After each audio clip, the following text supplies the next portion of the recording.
Wachas gwachalt, trumne titiwit skule squas tunis, salish and skulsem, quorum temp kanachu. Good day, good morning, good afternoon, depending on where you're at across the country.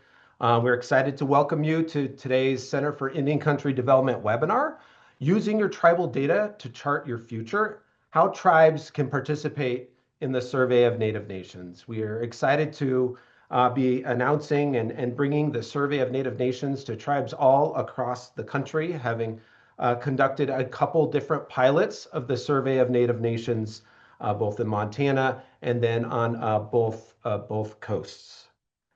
If you go to the next slide, I just wanted to mention that what I share and what the presenters share today are our own views and not necessarily those of the Federal Reserve Bank of Minneapolis or the Federal Reserve System.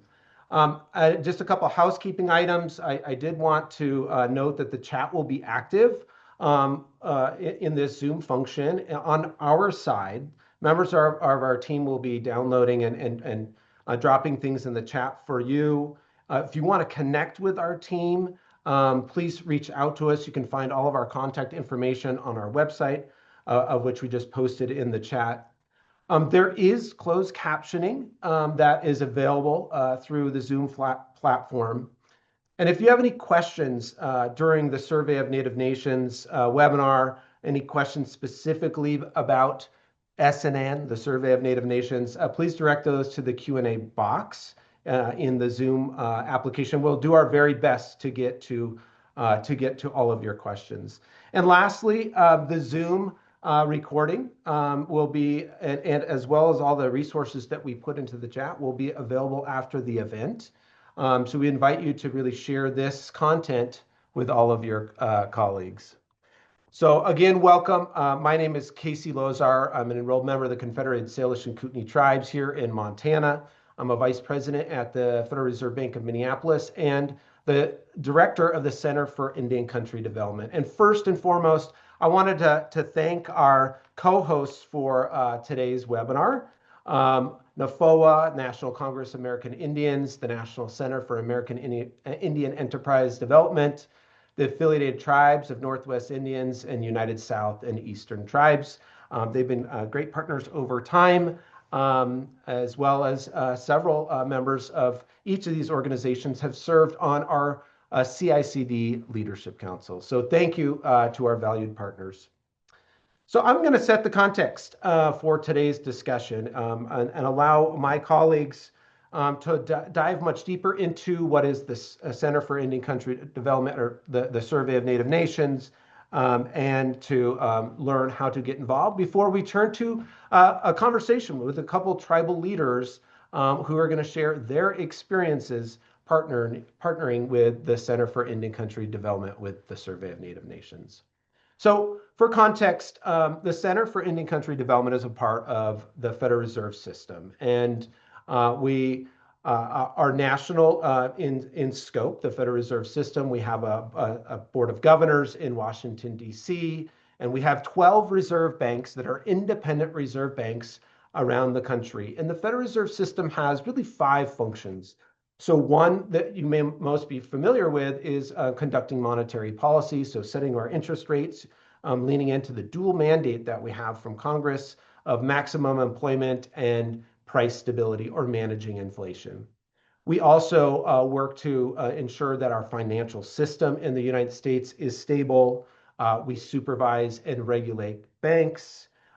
We oversee a payment system, so banks have access to cash and coin, as well as you all have access to transactions such as ACH. And then we have a 5th mandate to ensure that we're learning about communities and community development in the real lived experience of low and moderate income communities.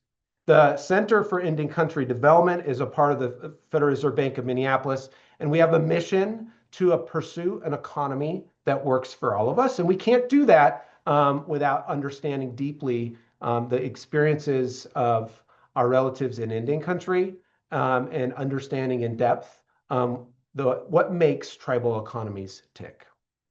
So the Center for Indian Country Development just celebrated our 10th year our 10th year anniversary last year. Many of you had the opportunity to celebrate with us. We're really proud of making it to 10 years, and our mission really is to advance the economic self-determination of Indian country. And we do this in a Fed-like way, so we do it through actionable data and research, but not data and research that lives on a shelf. We do analysis and work with data to ensure it's informing public policy discussions. So that may be in tribal council chambers, it could be in state houses, it could be in Washington, D.C. And we really do it as a part of this function, the community development function that really does research and brings folks together in community to advance our understanding of local economic needs. The center really focuses on in four main areas, and there are kind of high sort of buckets of our work is really around the levers of the economic ecosystems in Indian country. So first, we are the Federal Reserve, so we care deeply of understanding experiences with access to credit, capital, and financing in Native communities. So that means for tribal citizen businesses, for Native households, understanding mortgage financing, some of those key things that are important levers in experiencing the economy. We have a body of research in the last 4 or 5 years on understanding tribal public finance. So really understanding how tribal governments are influencing outcomes in local, regional, and the national economy. Understanding the role of tribally owned enterprises or commercial operations of tribal governments.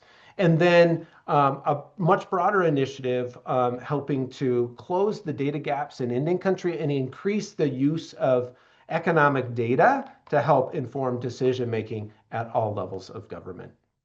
And our data initiative is really anchored to a couple different areas. If you go to the next slide, we care deeply about capturing the existing data that may be available with regard to our relatives or our Native communities and trying to make that data much more accessible.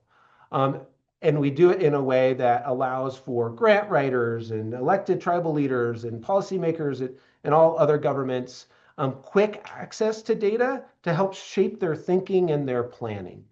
And here at the center, we've got principles for research and data use that guide all of our work that are anchored to Indigenous data sovereignty principles. It drives everything and how we think about the work we do, that how we manage data, how we protect tribal data really is anchored to these set of principles that we have available on our website. We have an internal data stewardship working group that thinks through application of use of data and making sure it lives up to the principles that we've developed. And then we constantly get feedback externally from folks about the data that is needed in Indian country and some of the areas where there's low quality data that we might be able to support here at the Center for Indian Country Development.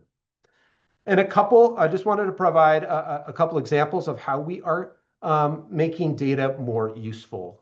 So we have a series of a suite of data tools that we've developed over the course of the last 3 years or so. If you go to the next slide, we just announced our 7th data product, which happens to be the first one here, Native Economic Trends.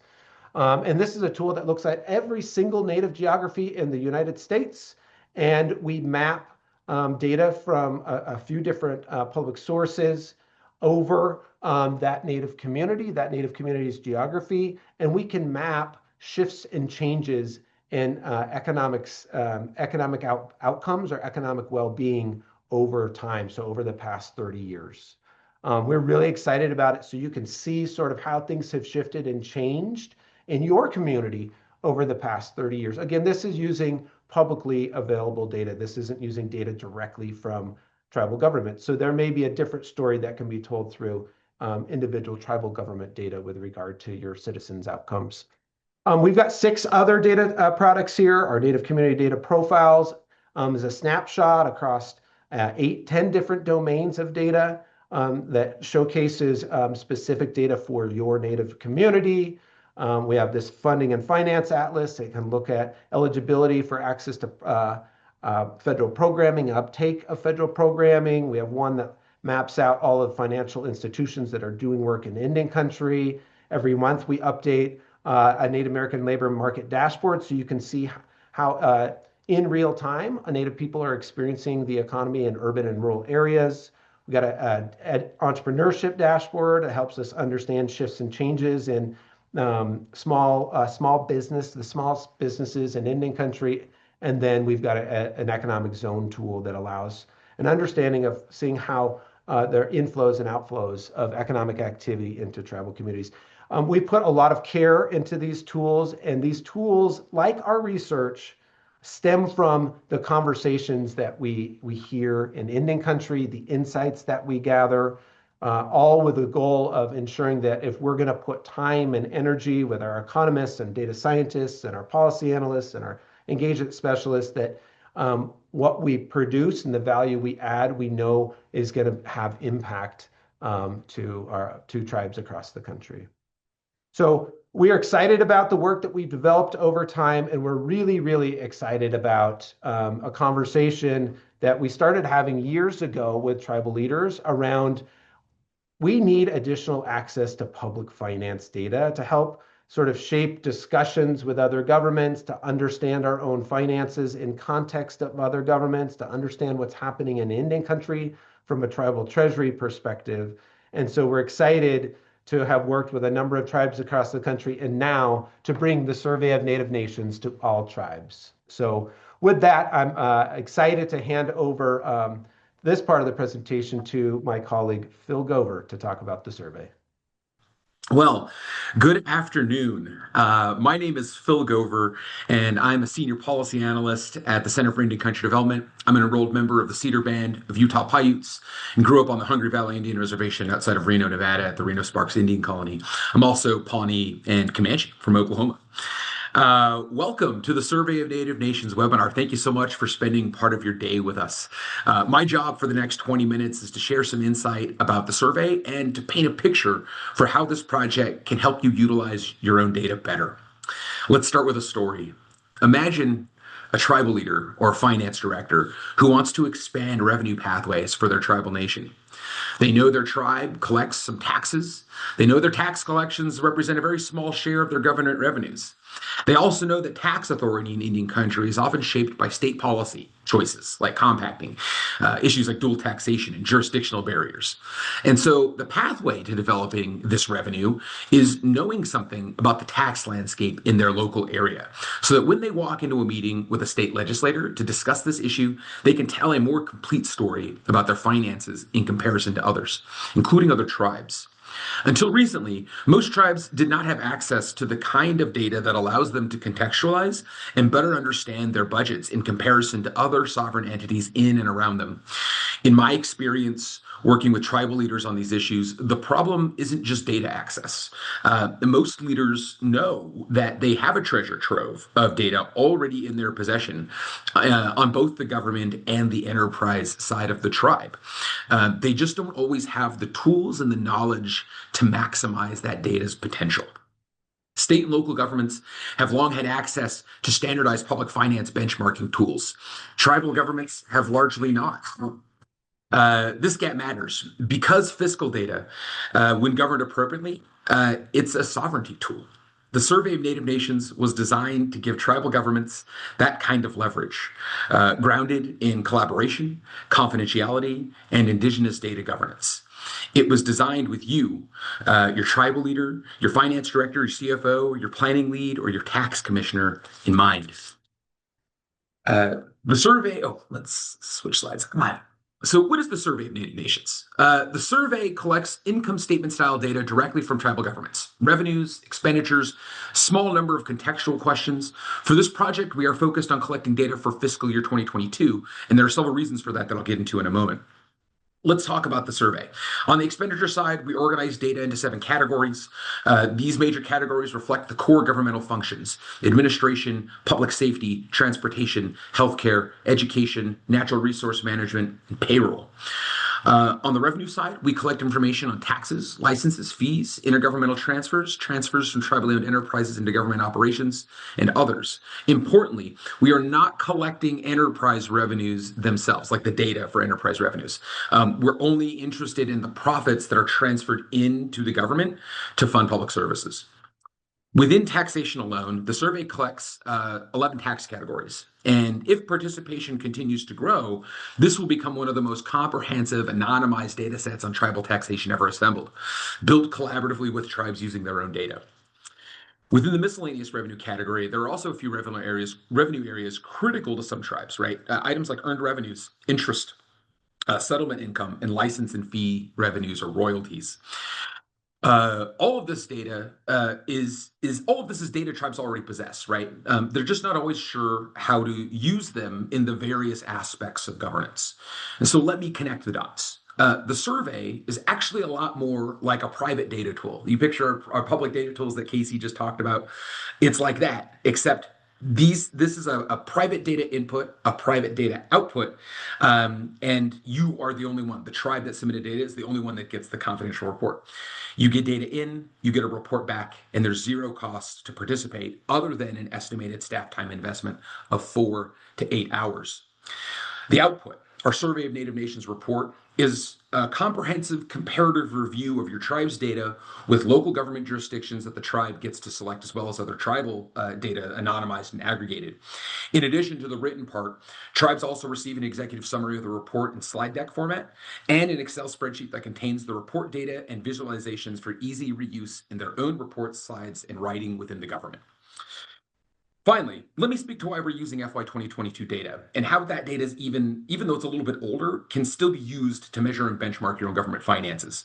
We are asking for FY 2022 data largely because the public data about local and state government finances really only comes out about twice a decade. It's gathered by the census, and it's gathered about years ending in 2 and 7. We build out our reports on this public data set. It contains about 90% of the financial data for all local governments, as in municipal or county governments.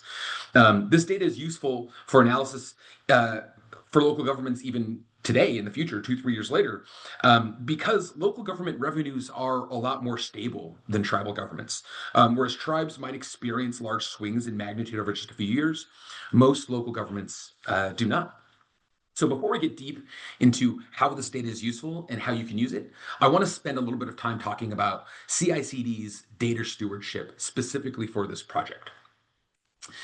I've spent the last several months traveling around the country, having conversations with tribal leaders about how they're using economic data and understanding their anxieties about data sharing with external entities, federal, state, or non-government.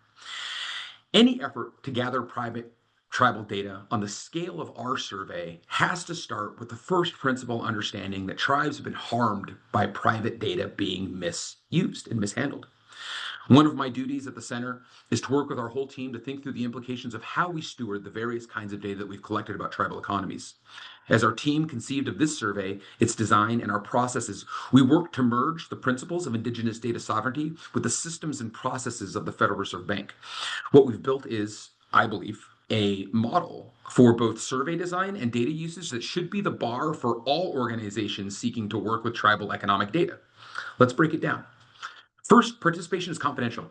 No individually identifiable information is ever released publicly. And while our panelists today have obviously waived their tribe's confidentiality to let you all know they took the survey, no one but them will ever see the data that they submitted to the center. The only public-facing part of this project will be an anonymized, aggregated analysis across participating tribes released sometime in 2027. Second, control. Tribes decide what they share. Inherent in this design is this. You can choose whether or when or how to answer a question. All fiscal data related questions are optional and allow tribes to share data as an estimate or a range instead of a specific value. We encourage tribes to evaluate the survey and make a deliberate and strategic data sharing decision based on what's valuable to them. The data you provide shapes the report you receive. At the end of the project, tribes get to decide what happens with their data.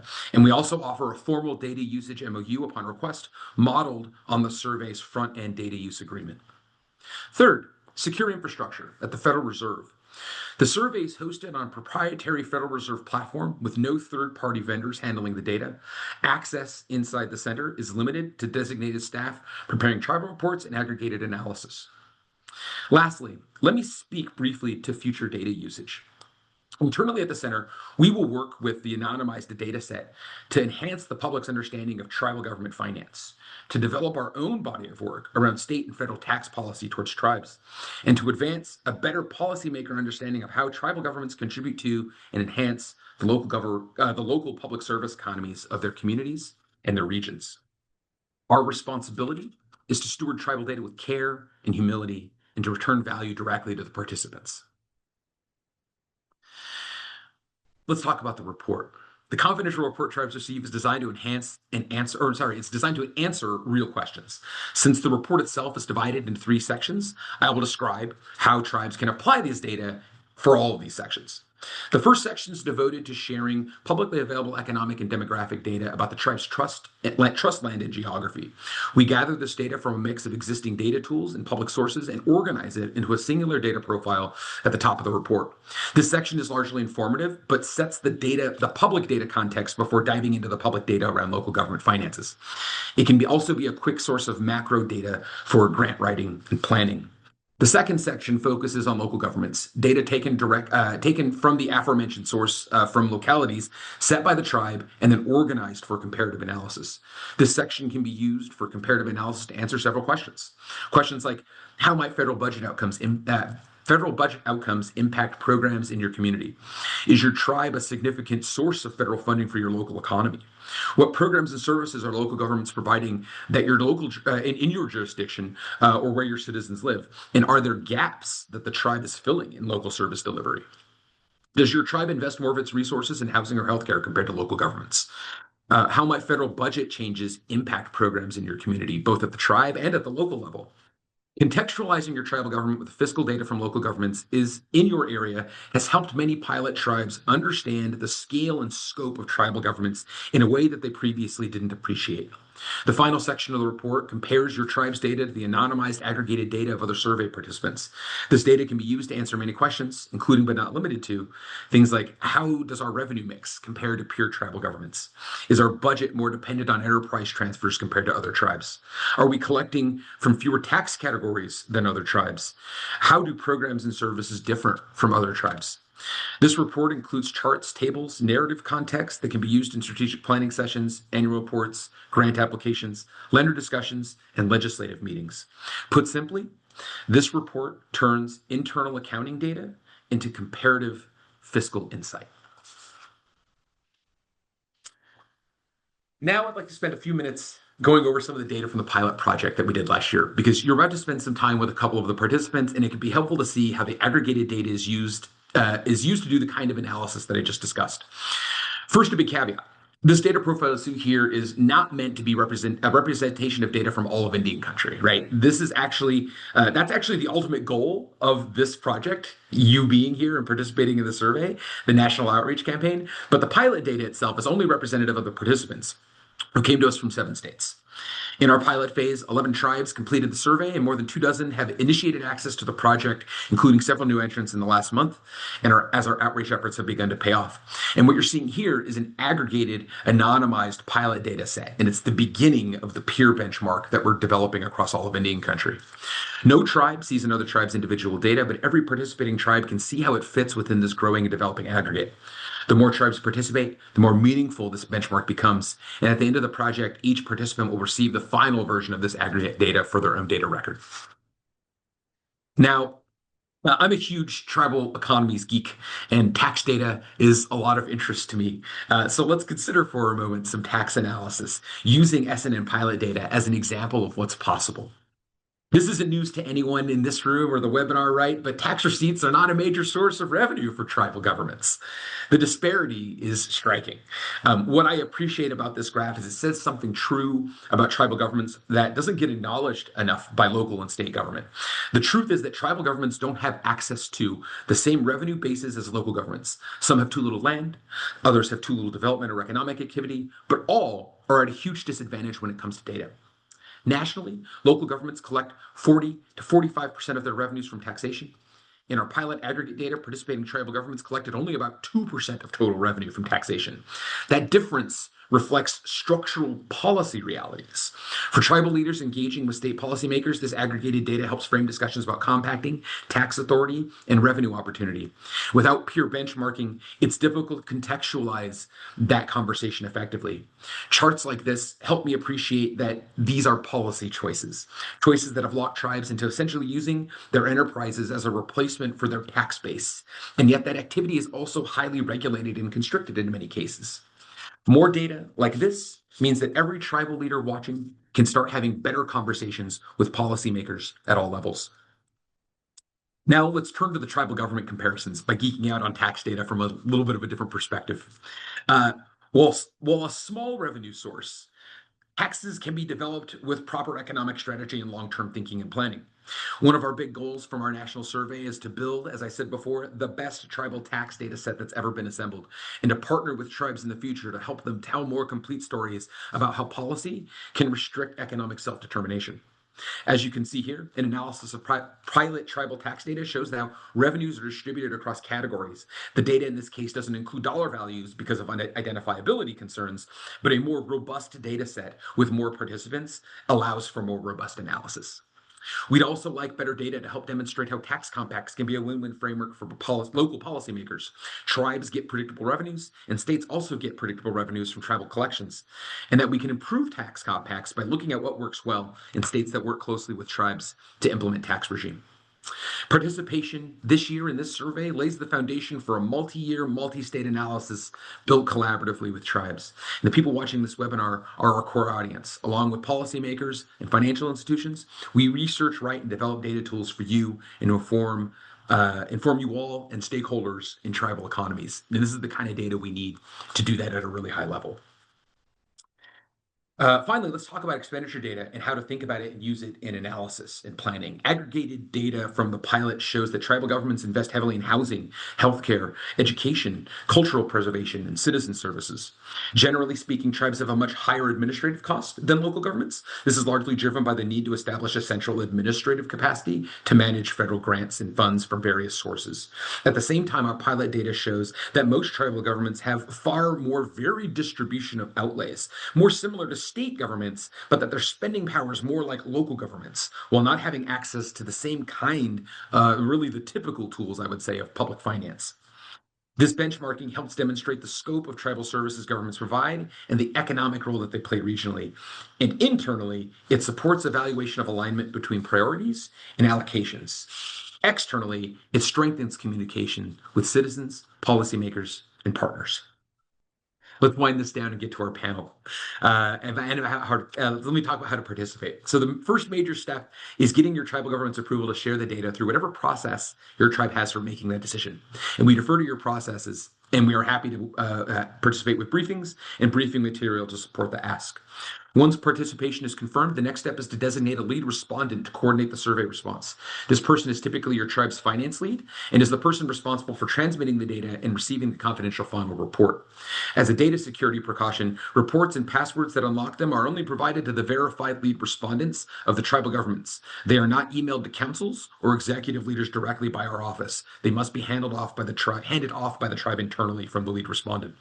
We also offer live technical assistance. Once onboarded into the survey platform, our team supports tribal staff throughout the process with both emails, phone calls, and virtual meetings as needed. Reports are typically delivered in 6 to 8 weeks after submission, and there is no monetary cost. The only investment is time to prepare and enter data. All right. The next step is not committing to participate. It is starting a conversation. And you can do this by scanning the QR code or by seeking a briefing at our project website, which you can also find by Googling Survey of Native Nations. Our briefings are built for decision makers and both to introduce the center to leaders unfamiliar with our work, as well as the survey project. We are happy to brief your tribal council and finance team to walk them through a sample report or to have a deeper conversation about meeting your tribe's data stewardship expectations. Now, before transitioning to our awesome panel, let me close with a final thought.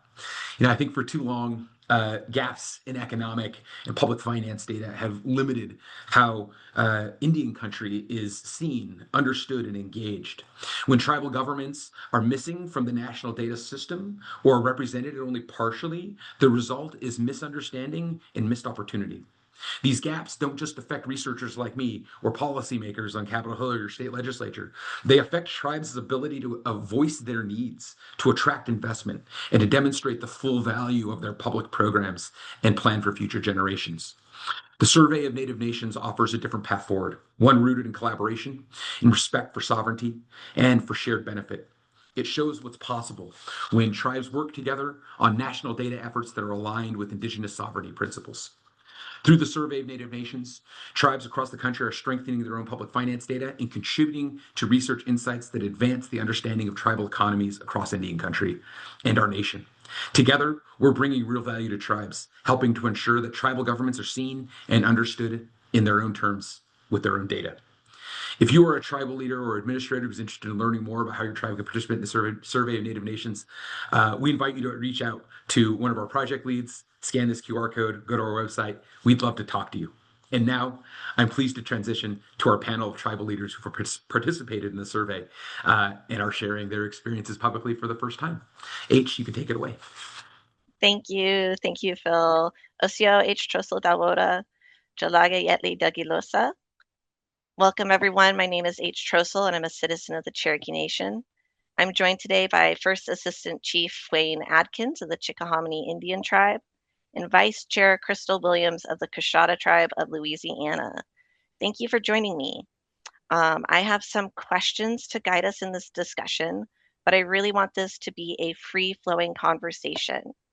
To get us started, can each of you share a little bit about yourself and speak to why your tribe decided to participate in the survey, sharing data with the Center for Indian Country Development?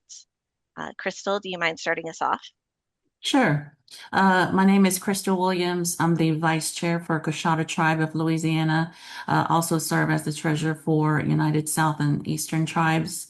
The reason why we decided to participate, CICD came to Coshada and did a presentation for us. The information seemed like it would be very useful for everyday tribal governments and the work that we as tribal leaders do. We thought we could enhance our productivity more in budgeting, policy development, tribal department planning, and future strategic planning. So the information seemed like it would be very useful to us, not just on tribal council, but also for our finance team and tribal administrator. For the past 3 years, we have been actively working on updating our policies, codes, and structures in our departments. So this seemed like it was a very good time to participate and look at what kind of data we can acquire. I'm glad that we participated. The information really helped us to understand our local and surrounding economies due to the majority of our tribal members living off reservation. So we were able to compare parish revenues and expenditures as well as other participating tribal governments. Magapo, everyone. My name is Wayne Atkins. I'm an Assistant Chief of the Chickahominy Indian Tribe. We're located in Virginia. I'm also the Finance Officer for the tribe. So this was information that fed directly into what I would like to see. As Crystal said, and Phil has pointed out, this kind of data on tribes is not available on a regular basis, and particularly aggregating data from many tribes. So we were very interested in participating. One of the things with us is we were recently recognized in 2018. So about the time that the survey was started, we were just getting things set up or trying to figure out budgets, and particularly on the administrative side with the administration, tribal administrator, CFO, and those things. And so we wanted to be able to get information from other tribes that might help us out. And we thought this survey would help us with that, and it has. We also were interested in the local economies, the county that we live in. We are a rural area that we live in, so it's not much in the way of employment. So most people have to drive into other cities to be able to find employment. So we're interested in seeing what the economic data for the county is.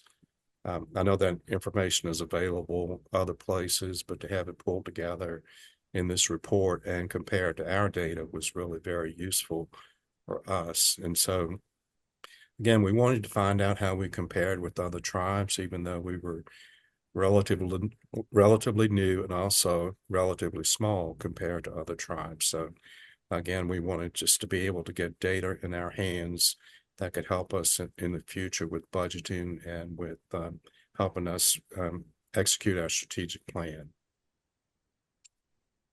Thank you.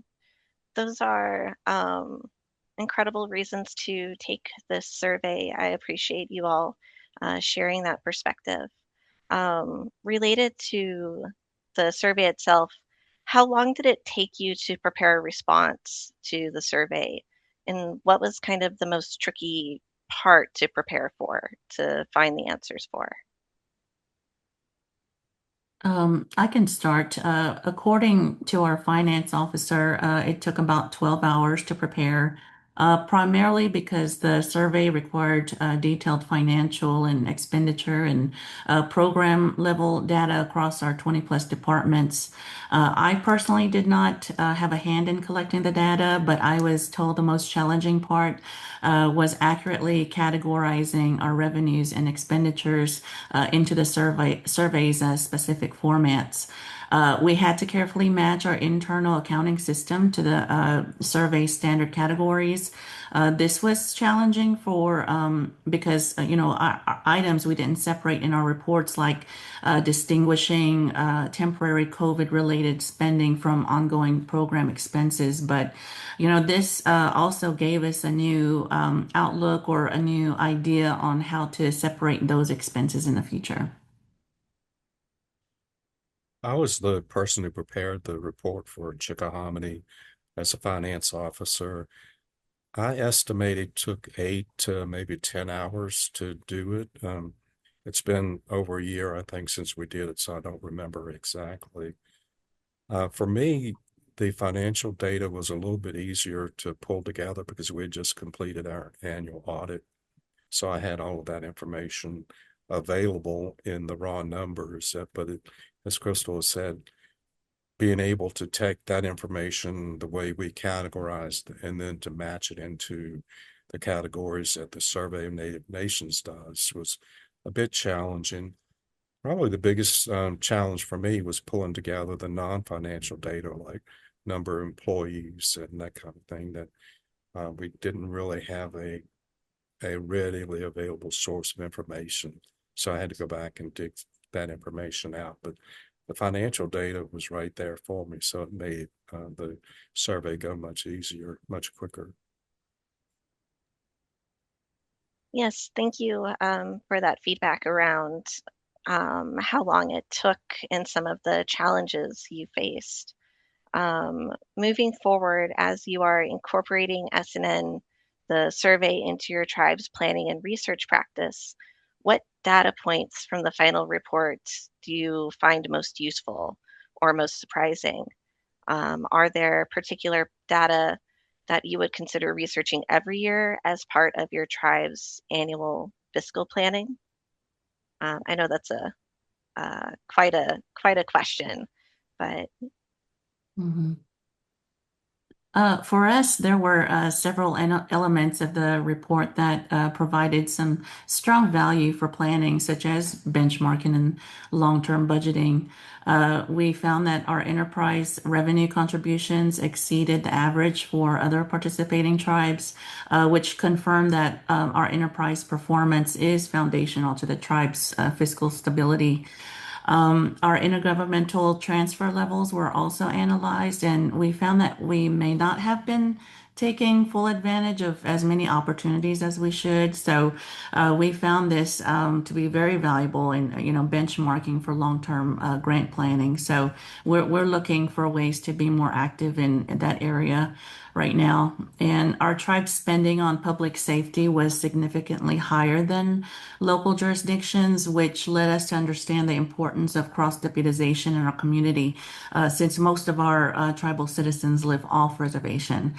So this confirmed that we were on the right path. We just did that cross-deputization about 6 months ago, so we were on the way to do that. This report just kind of really prepped us and told us that we were doing the right thing. Our most surprising finding for us, we found that we were lower than average in spending on education and cultural preservation. So we're using that as a baseline for long-term strategic investment discussions. And so we're trying to amp those two departments up currently. From a tribal administrator view, because this information is very valuable to our tribal administrator as well. He found that the data points worth tracking annually were the intergovernmental funding mix, especially the share between federal, state, and local. Public safety and health and human services are also, those are important information, and it was critical to community building and the overall well-being of our community. So we're planning that to kind of beef that up. The per capita financial support to citizens, this is a key measure to community benefit and long-term affordability. So that was some very useful information. And of course, the comparative benchmarking, the year-to-year shifts relative to local jurisdictions and other tribal governments were very advantageous for us to plan ahead. Well, one of the things that we found in our report was that we were spending about the same amount percentage-wise as other tribes and the local government. So that was encouraging to me because we weren't quite sure if we were compensating people at the right level. So that makes us feel better about what we're doing. I would say that the information was skewed a little bit because of COVID funding. So we had funding that we probably wouldn't, or definitely won't have in the future. So that does skew the numbers a little bit. But I was happy to see that we are spending a large portion of our funding on the community, on culture, on history and education. And so those are very important to us as a tribe. And so I was glad to see that we are meeting that goal, and always can do better, but happy to see that. One thing I'm really looking forward to is having more tribes participate so that we have a larger data set to compare to. That's what I'd really like to see, particularly if there are smaller tribes who will participate and help round out those numbers. I guess the most surprising to me was that we are compensating our employees, paying about the same percentage on our administration as other tribes and as the local government. That was somewhat of a surprise, but it made me happy to know that we were doing that. We also figured out maybe we need to be doing a little bit more about polling our citizens, finding out the things that they are more interested in. We do a lot of that, but looking at the programs that other tribes are running and participating in gives us ideas for maybe things that we want to do. One thing with us is we don't have an economic development engine. We're working on that to develop something. So most of our funding comes from federal government, along with some private donations. So it's interesting to see how other tribes are getting other intergovernmental transfers other than from the federal government. So that's made me open my eyes to maybe looking at other sources from the state, as well as perhaps from the county, that we may be able to make available to us that I hadn't realized before. So I think this is all very useful information. I've referred to it several times, and each time I look at my report, I see something different data point that stands out to me. So I really think it's something that once a tribe has it, it's going to be a useful tool for all kinds of things, for budgeting, for strategic planning, all of those things that are important to the future and the longevity of our tribal people.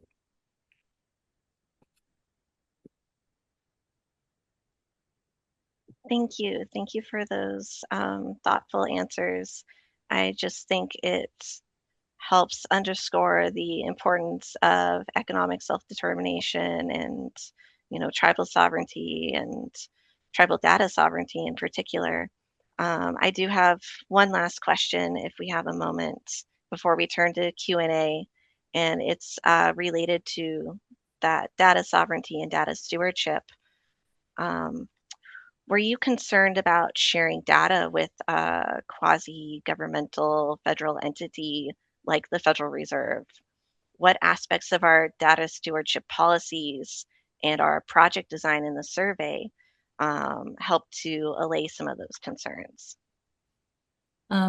So of course, there's always going to be concerns given the sensitivity of tribal financial data, and the importance of tribal data sovereignty. It naturally raises questions about confidentiality and the use of the tribal data.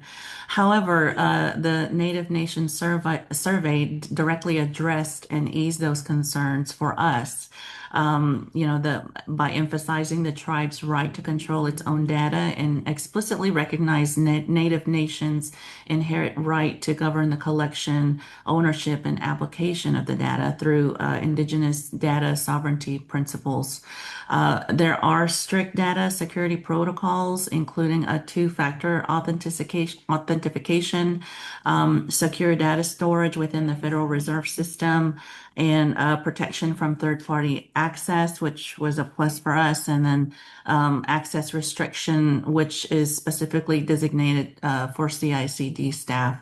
And these are things that Mr. Gover had went through. We did an MOU. It is flexible participation, so tribes can decline individual questions, and the use of aggregated and anonymized data to protect the tribes from identification was a big plus for us. Chickahominy tribe's reaction was very similar to that. I pretty much could state the same things that Crystal just stated. As tribes, we've all experienced people coming in, wanting to help you out. They take your data and do something else with it. And so, of course, when someone from the outside comes in, that's our first concern. So after meeting with Phil initially and finding out more about the project, we were more at ease with it.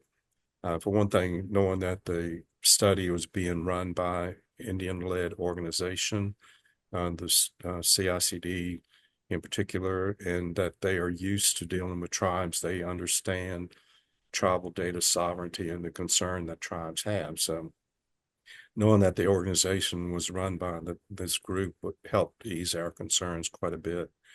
And then on top of that, as Crystal said, knowing that the resources of the Federal Reserve Bank were being used. So secure storage, all the bank security principles, all of those things helped us to ease our mind and more willing to participate, took away any concerns that we had about the data being shared with the bank and with the study group. And one of the other things I think that helped us is we didn't have to answer every question. And Phil had pointed that out earlier in this presentation, that tribes can choose which questions they want to answer and to what degree, how specific they answer, if they want to do ranges of numbers or if they don't want to answer at all. So the tribe is really in the driver's seat when it comes to providing the data that would be used. And so that helped a lot to me to be able to know that we could choose not to answer if we didn't feel comfortable with that. So the big thing to me was knowing that the resources of the Federal Reserve Bank were behind the study, storing the data, all of those things, the access to the data, all of those added to my comfort level and to the tribe's comfort level. Awesome. Thank you so much. Thank you for this rich conversation. I would like to invite Phil Gover back for the audience Q&A session. Question come in on Q&A that I think we can all speak to a little bit, such as there is this concern about how data may be used against tribes, such as if this data set gets bigger, would the federal government roll back funding and not meet its treaty responsibilities? And sort of how much will this information be available to other federal agencies? So Phil, do you want to take that a little bit? And Chief Atkins or Vice Chair Williams, would you like to chime in at all? Sure thing. I can lead us off, and then if there's any other perspectives to add to that, I'd love to hear them as well. So I mean, one of the reasons why we put the data stewardship part near the top of the presentation is because this is the number, like this question or a variation of it is the number one concern of tribes, tribal councils, tribal leaders that I've talked to the last several months.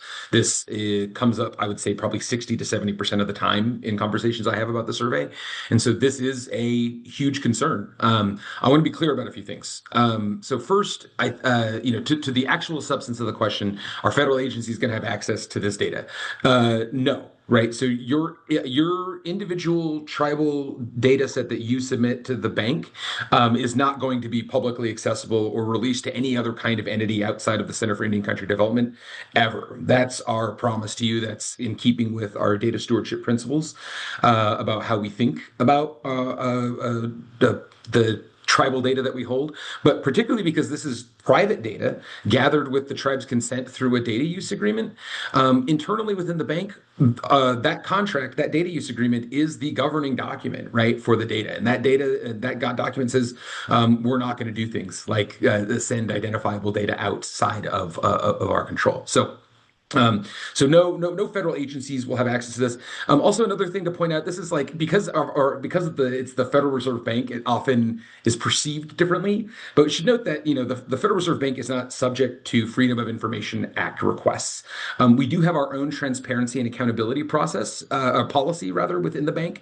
But that policy, which is called TAP, specifically expressly excludes private data gathered through private agreements like this. The other thing I would mention too, just to kind of maybe hopefully put a little bit of some minds at ease, right? One thing to think about, or one way I would say to think about the Federal Reserve is, we already collect some of the country's most sensitive economic and finance data. We have data internally, right, within the bank that can move economies, can move the stock market. But you don't hear about leaks. Data leaking out of the Fed, important data coming out of the bank because this bank has a phenomenal data security culture, and that's the other layer of protection that's on all of this that maybe I haven't brought up enough yet. So the last thing I'll mention on this is what I do think that the survey and us going out into Indian country, those of us who are doing the meetings with tribal councils and having these detailed conversations with tribal leaders, this is prompting tribes to think about their data stewardship or their data sovereignty positions especially when it comes to economic data. I think most tribes have figured out how they want to treat other kinds of data that they handle all the time, right? Like health data, education data. This is not PII that we're talking about here. But it is still private data. It is still economically and politically sensitive data, right? We have a long history of collecting data like this, and this process is prompting tribes to think about how you want to think about economic data. Thankfully, luckily, our design for the survey means that because you have control over what you submit and ultimately what we keep at the end of the project, tribes are the ones who determine what is put in, right? That is the ultimate level of control, and it's something that I think to me there is something in this survey for every tribal government. Like you might read the survey workbook and say, there's 48 questions here. I'm really only interested in answering 11 of them, and then you answer the 11 questions. That is a perfectly legitimate, reasonable way to use our survey. We want tribes to actually go through the process of thinking about the kind of data they want to share, especially when it comes to economic and demographic data. And I think this survey helps them think through that, rather. Thank you. Vice Chair Williams or Chief Atkins, would you like to add anything to Phil's answer? Phil did Nothing kind of from cover me. all of it. Oh, Yes. okay. We had another question come in And perhaps Vice Chair Williams, you could answer some of this as well. Would tribal organizations such as tribal coalitions or tribal nonprofit organizations have access to this data or be able to contribute to this data? Well, I think that's maybe a question that Philip could help with. I know that that information would probably be helpful, in tribal governments. But Phil, do you have more to add? Sorry, state the question again one more time. I felt like I only heard the second half of it. Sorry, the question is, would tribal organizations such as coalitions and nonprofit organizations have access to this data or be able to contribute to this data? That's the question. So there are regional coalitions of tribes, like the Affiliated Tribes of Northwest Indians, or you said the United South and Eastern Tribes. Those are the organizations that partnered with us on the pilot. Chickahominy and Coushatta here in Louisiana, they are members of USAID organization. That's how they found out about the survey and came into it. The way we were collaborating with USAID and ATNI is that if we can reach a critical mass of participation from ATNI and USAID membership, we are committed to creating, writing, authoring a special report that's focused just on those regional groups of tribes data. We are also open to talking to other groups of tribal organizations. There are several we've already reached out to and have been talking with. I won't mention them here, but you'll probably find out soon enough. Where if they can get a critical mass of their membership to participate in the survey, we will commit to doing bespoke one-off reports for those partnership organizations. The main hurdle, though, is you have to have that critical mass of data, because we will not bend on our promise to not release identifiable data if data has identifiability concerns because the sample size wasn't big enough. We're just very limited on what we would share and what we would do, because we are committed first and foremost to not sharing identifiable data and not risking that pillar of our data stewardship. Thank you, Phil.